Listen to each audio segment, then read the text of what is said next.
Définir le design? Un objectif ambitieux auquel je ne pourrai malheureusement pas vous proposer de réponse précise aujourd'hui.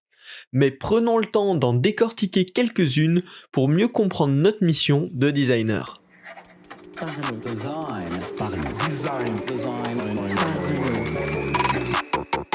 Parlons Design saison 5 est supporté par ZKS Theory, le site des product designers. Salut, c'est Romain Pachna, bienvenue dans Parlons Design. Aujourd'hui, j'ai été piquer 3 définitions du mot, de la fonction, du travail en tout cas, de design. C'est ces 3 définitions qui ont piqué ma curiosité et je me suis dit que ce serait sympa de les analyser un petit peu dans un format un petit peu différent des podcasts habituels. C'est-à-dire que j'ai pas préparé grand-chose cette fois-ci. D'habitude, j'ai toujours un petit peu un plan pour me guider et pour vous guider dans ces épisodes. Là, j'ai juste posé ces 3 citations en face de moi et puis on va se les lire ensemble et je vais essayer de vous les décortiquer, de vous donner mon avis là-dessus. Et bien sûr, l'idée c'est aussi que derrière vous forgez votre propre point de vue, votre propre vision de ces définitions. Est-ce que ça correspond bien au métier que vous faites? Si oui, pourquoi? Sinon, pourquoi? Est-ce que ça montre une tendance vers laquelle on tend ou non? Enfin voilà.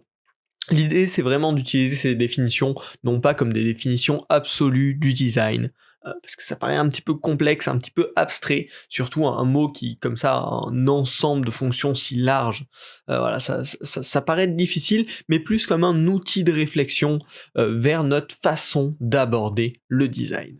Alors, la première citation que j'ai notée, c'est une citation de John Maeda qui dit « Le design est une solution à un problème et l'art est une question à un problème ». Alors, John Maeda, c'est un artiste, graphiste, chercheur qui a été notamment enseignant au Media Lab du MIT pendant 12 ans, donc une grosse figure du design, mais voilà, avec un côté très artiste et à la fois chercheur dans le domaine. Aujourd'hui, il travaille dans des très grosses agences. Voilà, c'est un profil qui a un petit peu tout visité, on dirait. Et donc, sa définition est intéressante. Il sépare très clairement le design et l'art. Le design en disant que c'est une solution et que l'art, c'est une question. Et cette séparation, moi, elle me parle beaucoup, parce qu'on a tendance dans le design numérique à séparer l'UX, le côté fonctionnel, à l'UI, le côté graphique, mais cette séparation me semble assez illogique, assez incohérente finalement, parce que l'interface, l'aspect graphique est un complément absolument nécessaire pour une bonne expérience, là où l'UX sans interface graphique a très peu d'intérêt, donc cette séparation me paraît assez bête, là où la séparation entre design et art paraît beaucoup plus intéressante. Et même dans la façon dont on catégoriserait des sites aujourd'hui, on voit des sites très expérientiels, très uniques, qui vont accrocher nos émotions, qui vont pas forcément être agréables, beaux ou plaisants ou simples d'usage, mais qui par contre vont vraiment attraper notre attention, nous faire poser des questions, attirer notre réflexion sur un sujet en particulier. Et ces sites-là, ces expériences-là, on pourrait les catégoriser comme de l'art. Là, on va plutôt dire, waouh, c'est un bon designer graphique, un bon directeur artistique. D'ailleurs, dans le mot directeur artistique, on a ce côté art qui ressort, mais où c'est des sites qu'on catégoriserait plutôt du côté de l'UI. En fait, avec cette définition de John Maeda, on le catégoriserait comme de l'art, parce qu'en fait, c'est ce que c'est. On va réinventer des aspects visuels, des aspects sensoriels, pour attirer l'attention sur quelque chose, pour porter l'attention sur un problème. Là où de l'autre côté, ce qu'on caractérise souvent comme de l'UX, ce serait plutôt ce qu'on appelle dans cette définition-là, en tout cas du design, c'est on a un problème et on va y trouver une solution, on va apporter la meilleure façon de répondre à cette problématique. Donc, je pense que dans mon point de vue, c'est quelque chose que j'ai essayé de plus en plus adopter. J'ai toujours eu du mal avec cette séparation UX-UI. Et cette définition, pour moi, vient un petit peu rééquilibrer ça et mettre les bons mots sur les bons problèmes. On fait du design quand on apporte une solution. On fait de l'art quand on veut mettre en valeur une problématique, un sujet, quand on veut attirer l'attention dessus. Voilà. J'espère que cette définition vous aura aussi intéressé, et bien sûr, on peut continuer le débat sur Twitter, sur LinkedIn, mes liens sont dans la description pour en discuter. La seconde définition qui a piqué ma curiosité, c'est une définition de Hans Hofmann. Il dit « Le design est l'intermédiaire entre l'information et la compréhension ». Alors Hans, c'est un peintre allemand du XXe siècle qui est mort en 1966, il me semble. Voilà, plutôt première partie du XXe siècle, donc il connaît pas du tout le design numérique. Pour lui, le design, c'est vraiment la conception, voilà, d'objets, le design industriel finalement, très certainement. Et donc, il dit que le design, c'est la passerelle, l'intermédiaire entre de l'information brute et la compréhension de cette information. Et celle-ci, je la trouve également hyper intéressante, hein. Finalement, elle va très bien avec la définition de John Maeda, c'est-à-dire on vient être une solution, vraiment. On a une information à faire passer, alors ça peut être de l'information pure, comment on fait passer de l'actualité purement factuelle, un petit peu triste à lire, à un utilisateur pour qu'il la comprenne, pour qu'il réussisse à l'analyser de manière critique, etc. Ça peut être faire passer de l'information, comment on va transmettre des messages à travers un outil social, comment on va faire perdurer de l'information, enfin voilà, tout plein de problématiques qu'on peut rencontrer en tant que designer. En fait, toute interface qu'on fait transmet de l'information. Même si c'est nous qui transmettons de l'information à la machine ou la machine qui nous renvoie de l'information, toute interface est cette unique passerelle entre une information et un autre utilisateur. Et le point qui est intéressant dans cette définition, c'est qu'il ne parle pas de information qui est transmise d'une machine à un utilisateur, mais bien d'une information pure qui est transformée en fait en compréhension, en valeur ajoutée, en intelligence presque du côté de l'utilisateur. Et finalement, c'est aussi ça qui est très important, hein. Comment on pourrait qualifier une bonne UX, si on garde dans ces termes, mais voilà, une bonne expérience utilisateur, c'est quand on a réussi à délivrer la valeur attendue par l'utilisateur en question. C'est quand on a réussi à créer ce pont entre la phase information pure et la phase l'information a été adoptée, a été digérée, a été valorisée par l'utilisateur. Voilà. Enfin, la troisième définition que j'avais gardée, et pour moi c'est presque celle que j'ai préférée, mais finalement, avoir à en discuter comme ça, ensemble dans ce podcast, je me rends compte que les deux premières avaient beaucoup de sens aussi, et on peut vraiment y creuser et changer notre vision du design en se posant sur ces définitions.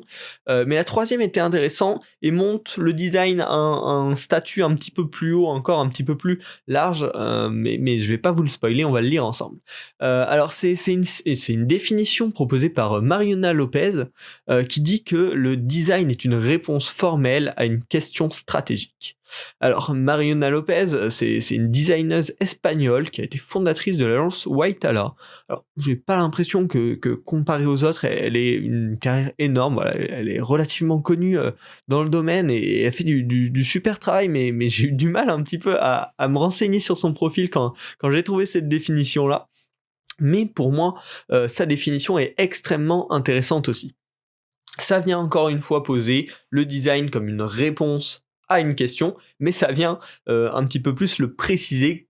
Comment est cette réponse? Qu'est-ce qui caractérise une réponse de designer et à quel type de question on va venir répondre? Alors, le premier point qui est la réponse formelle, et c'est vraiment ça en fait la valeur du design, hein, c'est de transformer quelque chose d'abstrait, un problème abstrait, en quelque chose de concret, en une solution qui va faire passer de l'information, faire comprendre de l'information comme on l'a vu juste avant, mais de manière concrète. Donc notre puissance, notre talent, notre métier, notre travail en tant que designer, finalement, c'est d'imaginer ces réponses-là.